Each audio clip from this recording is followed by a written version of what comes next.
Okay, so this is a transmission out of our old whirlpool machine. And I wanted to show you guys how it works. So the motor spins either forwards or reverse at different speeds. So like forward is agitation mode, and that's how these gears clog together to make that agitate. Then our machine stops spinning, stopped drying the clothes, because this gear stripped over time, I guess. Something happened to it. The way that works is the motor runs in reverse, and there's this thing down here.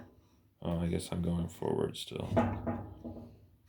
It hits something back here. I'm gonna keep it all down.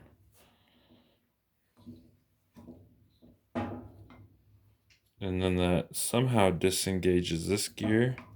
So then the shaft is now free to spin. And the little arms will engage. Then that's your spin cycle. Then this has the basket will spin.